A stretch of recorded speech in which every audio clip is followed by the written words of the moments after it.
Good morning and welcome to the Peorian. I'm your host, Paul Gordon. On its website, Peoria Promise presents some startling facts. For example, did you know that every 26 seconds a high school student in the United States drops out of school? What makes that even more troublesome is that every year, more employers require some form of higher education before they will even look at a resume. In the next 5 years, 2/3 of all jobs will require some higher education, let alone a high school diploma. But then look at the positive aspects. The higher the education, the better job and higher wages, and the bigger benefit to the economy. States that invest more in higher education have lower crime rates and lower teen pregnancy rates. Higher education is tied directly to economic development. It is tied to quality of life for the individual and the community. It is for these and other reasons that Peoria Promise was created. Brought to the area by Peoria Mayor Jim Ardis as a way to get more teens to stay in school and get into college. Peoria Promise pays for 2 years of education at Illinois Central College, and in its first 3 years has sent nearly 1,000 high school graduates to college. My guest today is Tara Gerstner, Executive Director of Peoria Promise. I will talk with her about the program and what it needs to succeed when we come back.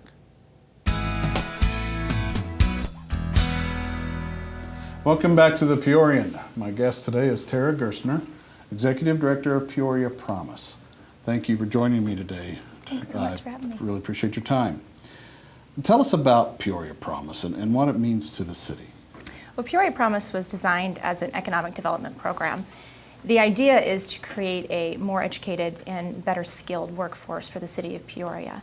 So we actually mirrored it off of an organization called the Kalamazoo Promise, which was the first Promise organization. Since then, there's been about 22 different Promise organizations that have launched across the U.S. We are only 2 in the state, actually. So Peoria Promise has been going since about 2008. Okay. So, and it's, like I said, it's designed to kind of create a better educated community for Peoria. How?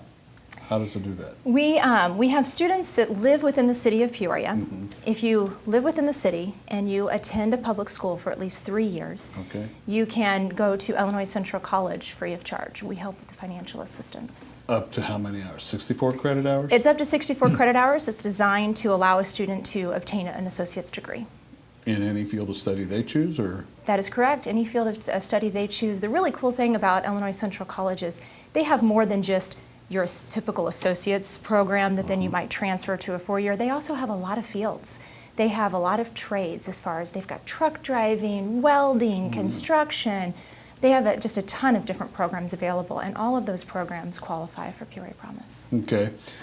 When I said, okay, you told us who is eligible, the household that the student comes from must pay Peoria City taxes, correct? Yes and no. Actually, no, to answer that question directly. So the way we determine city residency, the only way we can figure out how to determine city residency is whether or not they pay city taxes. So when we tell people, do you pay city taxes, then you're eligible. If you're a renter, you don't actually pay property taxes. Oh, okay. But if your building that you live in pays property taxes, you're considered a city resident, therefore you get Peoria Promise. But none of our funding comes from tax dollars. Is financial need a part of it? No, absolutely not. No, it is a place-based scholarship. Anybody who lives in the city, no matter what your financial need is, what your high school GPA is, what your ethnicity is, it doesn't matter. All that matters is you live in the city of Peoria, you attend for at least 3 years at a public school, and you graduate from that public school. Okay, how many students has Peoria Promise assisted into ICC at this point? Well, at this point, we started in fall of 2008. Okay. And up until today, we've supported over 1,000 students. Wow. Yeah, it's really exciting. Okay. Have there been any surprises the first few years as far as where most of the participants came from? Which high schools they went to, I should say? Actually, yeah, it has been a little surprising. I would say of the schools that we support, and we see students coming from obviously the 3 District 150 high schools, we also support students that go to Dunlap, because some students that live in the city of Peoria go to Dunlap, and it's a public school. And Limestone. And Limestone, Okay. and IVC, and Peoria Heights. So there are several schools that we support, but surprisingly, the majority of our students come from Richwoods. And I think that that's just because of the parental involvement. You know, we do as much as we can to try to get our word out there, but there are deadlines that students have to meet. They have to apply to ICC, they have to apply to Peoria Promise, and those deadlines are both for the fall semester are April 1st. Then they also, every student, no matter what their income status is, their parent income status, they still have to apply to FAFSA. And that deadline is May 1st. And then once they complete FAFSA, then there's also a thank you letter portion of it. And that's just a way of being able to, you know, kind of thank Peoria Promise, thank our donors, let us know more about the students. It's a great way to learn about each student's individual situation. And that's due by July 1st. So we have several deadlines along the way, and I think having that additional parental guidance, kind of directing students, hey, don't forget to do the thank you letter, don't forget to do FAFSA.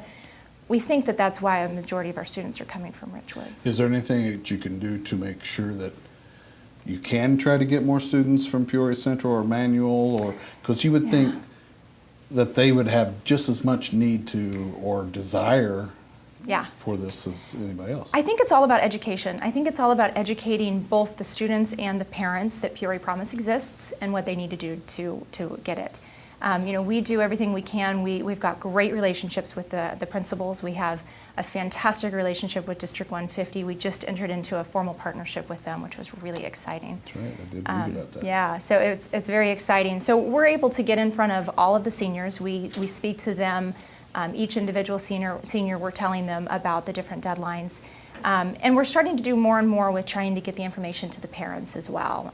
You know, I think it was last year, I personally walked around with a friend of mine, actually the Young Leaders Board President, Megan Lundeen. We kind of worked with Peoria, she works for Peoria Housing Authority, and we went around in Taft and Harrison and tried to sign as many kids up as we could. So I think it's just that education piece of letting people know about Peoria Promise.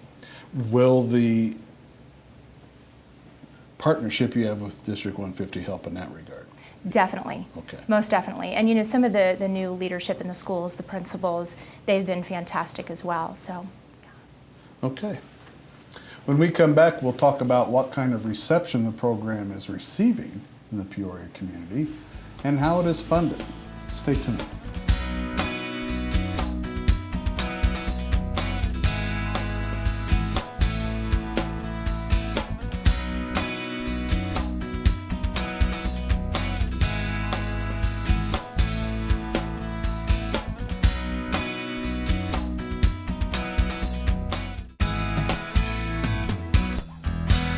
Welcome back to the Peorian. I'm with Tara Gerstner, Executive Director of Peoria Promise. Tara, according to your website, peoriapromise.org, the program is funded entirely by individuals and businesses in Peoria? That is correct. Yeah, it's funded 100% by companies, a lot of companies here in Peoria, and we have a lot of individual support as well. The website lists several companies that have, quote, realized the impact this program will have on Peoria, end of quote, and they're supporting it. And they include Caterpillar, SEFQ, RLI, Paradise, Peoria Disposable. There's a lot of them. There's a lot, you're right. 3 dozen in total? Yeah, I would say altogether we have several, if you include the individuals, we have several hundred supporters that supported us last year alone and have been supportive from day one. You know, you've mentioned several. Caterpillar is obviously one of our big supporters, but you know, we have other really big supporters, RLI, Methodist, Illinois American Water, Paradise actually just donated another very significant donation to us just recently. So, yeah. Ameren and all of them? Yeah, definitely. Ameren Community Foundation is another big one for us. The question is it enough? Yeah, you know, I think about that every night when I go to bed. I think, oh my goodness. So, as you know, every year we get more and more students, which is the goal of the program. So every year that means our funds need to increase. Thankfully, we have received a lot of support from the community, and usually a lot of these companies that we just listed, they will sign up with us and do multi-year commitments, so I don't have to constantly be knocking on their door asking for more support. But we always need more. It's a constantly growing program, more and more students, so it means more and more funds that we're needing to raise. So, but the exciting thing is when Mayor Ardis announced this idea of Peoria Promise back in 2007, we didn't have a single penny. So the fact that we've been able to support over 1,000 students, we've never once turned a student away that was qualified. So, you know, to be able to support all those students has been fantastic. But you're right, I go to bed every night thinking, oh, have we raised enough money this semester? So it's important that we continue to have fundraisers, we continue to get our name out there, and we continue to receive community support. Well, how much does it take per student? Per student, it's about $2,500 per student. Okay. Per, for what? for one semester. Per semester? Yeah, per semester, yes. Okay. So you're talking close to 10 grand to get a student through the... Yeah, it's, Okay. and it varies because, you know, we're our last dollar spent. So if a student qualifies for financial aid, which a substantial amount of our students do, about 70% of our students qualify for financial aid, that money kind of hits their tuition first, and we pick up the gap. So okay. On average, it kind of varies by student. So, but yeah, we definitely have a lot of money that we have to raise. And the money also, besides the student costs, I mean, you've got to have administrative costs also, correct? We do. The administrative costs are fairly small. There are only 2 employees, and we're both part-time. And we just hired our second employee not that long ago. So we do our best to keep our administrative costs down as much as possible. So when you do donate to Peoria Promise, a very, very high majority of your donation goes to scholarships. Do you have any of the organizations that are regular contributors that, if you got to a point where we need another 10,000, that you could call them and say, we need another 10,000?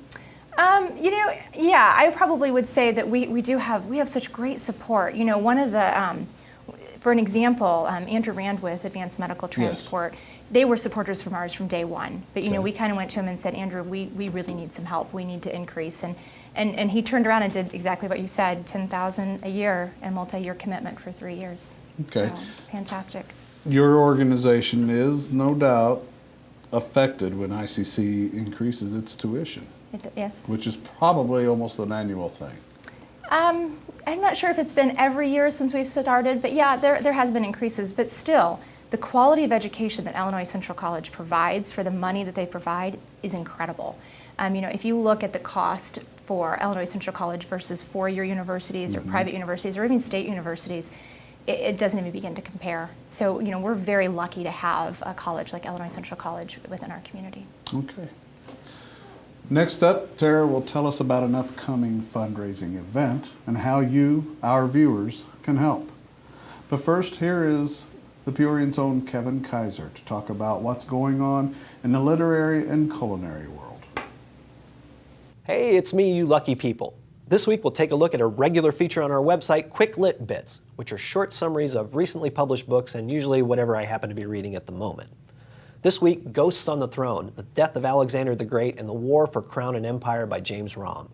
The story of Alexander's conquest of the Persian Empire is well known, but the dramatic saga of the empire's collapse remains virtually untold. It's a tale of loss that begins with the greatest loss of all, the death of the Macedonian king who held the empire together. With his demise, it was as if the sun had disappeared from the solar system, as if planets and moons began to spin crazily in new directions, crashing into one another with unimaginable force. In other words, people freaked. This is an intriguing look at the years immediately following Alexander's death and how the empire he amassed quickly fell apart. Alexander wanted to bequeath his power to the strongest male in his family, but he left behind a mentally damaged half-brother and a posthumously born son. So in a strange compromise, both were elevated to the kingship and were fought over by half a dozen Macedonian generals, which led to chaos. Another reason was Alexander's attempt to merge the Macedonian culture with the Asian culture. He married 200 of his generals to 200 Asian wives in a massive ceremony, complete with 200 private condos for post-wedding festivities. Hey-o! After he died, there was a tremendous backlash to what was perceived as, for lack of a better phrase, culture mixing. Many within Macedonia thought their culture was superior to the Asians, who felt the same way about their Macedonian counterparts. This led to the dissolution of the largest single empire in just a few short years. So there you go, Ghost on the Throne by James Romm. For more quick lit bits and to see what other kinds of nonsense I'm getting into, visit the Literaria section of thepeorian.com. Also a quick note, best-selling author and humorist David Sedaris will be at the Peoria Civic Center Theater on Friday, April 20th at 8 p.m. He's a brilliant and hilarious writer, definitely worth checking out. Go to thepeoriaciviccenter.com for more information. That's it for this week. Now I release you to do my bidding. We're back talking with Tara Gerstner, the Executive Director of Peoria Promise. Tara, when the program started, Was it always your intent to use only individual and business donations to fund it? I'm not really sure what the intent was. I think any type of funds that we can receive we'll gladly take. But right now it is funded by individual corporations, foundations, individuals themselves, and of course fundraisers. Is there any other possible method? Can you apply for grants? Yes, I'm sorry. When I said foundations, grants are included. So Okay. we do apply for grants, and we've been successful in receiving grants as well. So definitely. From? Community Foundation, Okay. Caterpillar's Foundation, Commerce Bank, PNC's Foundation. Lots of companies in town have foundations that you have to go through grant processes. And what kind of a relationship do you have with ICC in this regard? As far as Funding, or as far as, do they ever give you a tuition break or well, anything? ICC is extremely supportive of our organization, Okay. and the way that they help us is with a lot of logistical back-end kind of support. Like I said before, there's only 2 of us who are only part-time, so there's no way that we could administer the program on our own. ICC is phenomenal in helping us with a lot of the administering of it, and on top of that, a lot of their employees are donors of ours. Oh, okay. Dr. Irwin's a very big donor of ours, so good. yeah, so they're very supportive. Okay. There is a fundraising event coming up on May 4th. Can you tell us about it? Yeah, it's called Play for the Promise. It's a Vegas night. We're really excited. Actually, we have a Young Leaders Advisory Board full of, I'd say about 25 to 30 young professionals in the area that have kind of dedicated their time and their passion and their energy to supporting Peoria Promise. And they're the ones that are putting this event on, and we're very excited. It's going to be at Green Finish Line, which is the old Menards off of Pioneer Parkway, and it's a fun event. It's a young event. We're trying to attract a lot of new supporters to the organization. We're going to have acrobats. We're going to have aerialists. Oh, wow. It's a Vegas night. It's going to be a lot of fun. There will be some gambling tables. It'll be a lot of fun. So it's a fairly cheap ticket as well. For a nonprofit fundraising event like this, it's only $50. Okay. And that includes quite a bit. So we strongly recommend you go onto our website and take a look at it and hopefully join us that night. Does it include food and beverage? It does. Food and beverage and some chips to gamble with, and so it'll be a lot of fun. It's play gambling, right? It's play gambling, not yeah. real gambling. It's not real, no. The state's attorney coming after you on That's that. right. Is anybody special going to be there besides yourself? I mean, We have a lot of supporters. Obviously the chair of our executive board is Mayor Artis, and he has a lot of great followers and supporters as well that will be there. So we tend to draw a pretty good crowd. are tickets on sale now? They are. They are available right now for $50 a person. Okay. And this is the second play for the Promise. It is second annual. Again, young leaders, they're phenomenal. How did it do last year? Last year they raised over $25,000 Wow. netted, and last year we actually had Uftring had donated a 1974 Corvette to the young leaders, and they raffled that off, and that made an additional $50,000. Wow. So altogether, the event brought in about $75,000 for the organization. Are there any other fundraisers during the year? We do. We have our big gala every year, and we just recently set the date. It's going to be October 13th. We're very excited. One of our exciting things about this event is we just secured our honorary chairs. And our honorary chair is going to be Ed and Ann Rapp, who's the CFO and group president at Caterpillar. Yeah. Okay. Tara, how can individuals get involved with Peoria Promise? How can they help? Lots of ways, lots of ways. We have plenty of volunteer opportunities. We have, I think, 6 or 7 different committees that they can be involved in. But one of the big things that we'd love to see more support on is we're just now launching a mentoring program. Oh. It's a great way to be able to work directly with the kids and see a difference. We're starting with, as soon as the kids graduate from high school, kind of mentoring them through the summer to make sure we don't lose them, and then helping them through the first semester or so at ICC, making sure they know where to get help, where the math lab is, where the reading lab is, go talk to your counselor, anything that they need help on. So we're asking for mentors right now, but of course, we obviously need other types of volunteers as well. We need donations, anything along those lines. On the mentoring program, are you asking that people simply let you know they're available and here's where they can mentor? Or will you go out seeking individuals for certain fields of study? I would say both. If someone's interested, they can just email me. contact us through the website, however they want to do it. But we're also, we try to, when we're doing this mentoring program, we're going to try to pair students accordingly to make sure that we are getting students with somebody who has similar interests. But right now, we're in need of mentors to kind of, and this is just a pilot program, it's just starting. Why? Why are you doing it? Why are we doing it? To increase the success rate of our students, to increase the retention rate of our students, and also to kind of create a better relationship with the students. So we know, when they are at ICC, they're great, but when they leave ICC, where are they going? Are they working in the area, which is what we want? Are they transferring? Where are they going? Okay. Yeah. Thank you very much for being here. Thank you so much for having me. Thank you for watching today. I hope you learned more about Peoria Promise and about how you can help the organization. Remember, you can watch this and previous episodes of The Peorian on our website, thepeorian.com, including some extra discussion that doesn't always make it on this broadcast. And tune in next Sunday at 8 a.m. for another episode of The Peorian here on WHOI TV. Have a good week.